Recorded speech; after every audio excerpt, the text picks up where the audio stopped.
தமிழக சட்டசபைனா முன்னாடி காலை 10 மணிக்கு தொடங்கி அதிகபட்சம் மாலை 3 அல்லது 4 மணி வரைக்கும் நடக்கிறது தான் வழக்கம். அதுக்கப்புறம் வெளிநடப்பு, அமளி, அரசியல் பரபரப்புன்னு செய்திகள்ல வர்றது சாதாரணமா இருந்துச்சு. ஆனா இப்போ தமிழக சட்டசபையில் ஒரு வித்தியாசமான மாற்றம் நடக்குது. அவை நடவடிக்கைகள் முழுமையாக நேரலையில் ஒளிபரப்பப்படுது. ஆளும் கட்சி, எதிர்க்கட்சி வித்தியாசம் இல்லாம எம்எல்ஏக்களுக்கு பேச வாய்ப்பு கொடுக்கப்படுது.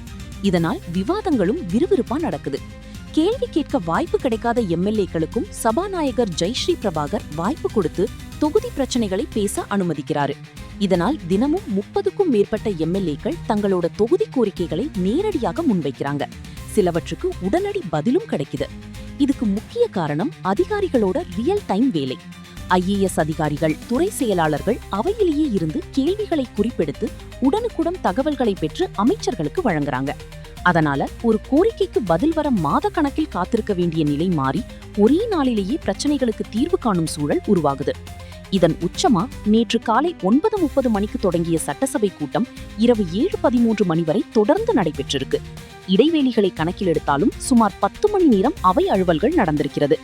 தமிழக சட்டசபை வரலாற்றிலேயே இவ்வளவு நீண்ட நேரம் தொடர்ந்து அவை நடைபெற்றது இதுவே முதல் முறைன்னு சொல்லப்படுகிறது. பொதுவா சட்டசபைனா அமளி, வெளிநடப்பு, கூச்சல்னு தான் செய்திகள்ல பார்க்க முடியும். ஆனா இப்போ நீண்ட நேர விவாதம், நேரலை, உடனடி பதில், தொகுதி பிரச்சனைகளுக்கு தீர்வுன்னு ஒரு புதிய நடைமுறை உருவாகி வருது. சட்டசபை வெறும் அரசியல் களம் இல்ல, மக்களோட பிரச்சனைகளை பேசி தீர்க்கிற இடம்னு இந்த 10 மணி நேர சாதனை காட்டியிருக்கு. தமிழ்நாட்டுல ஒரு சுவாரஸ்யமான மாற்றம் நடக்குது. முன்னாடி மக்கள் டிவியில பொழுதுபோக்குக்காக நீயா நானா, பிக் பாஸ், தமிழா மாதிரியான நிகழ்ச்சிகளை ஆர்வமா பார்த்துட்டு இருந்தாங்க. ஆனா இப்போ அந்த லிஸ்ட்ல சட்டசபையும் சேர்ந்திருக்கு.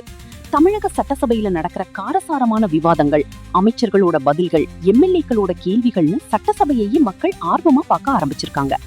இதெல்லாம் நடக்க முக்கிய காரணம் விஜயோட ஆட்சிதான்.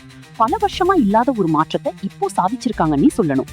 இப்படிப்பட்ட முக்கியமான அப்டேட்ஸை மிஸ் பண்ணாம தெரிஞ்சுக்கணும்னா ரோக் நியூஸை ஃபாலோ பண்ணுங்க.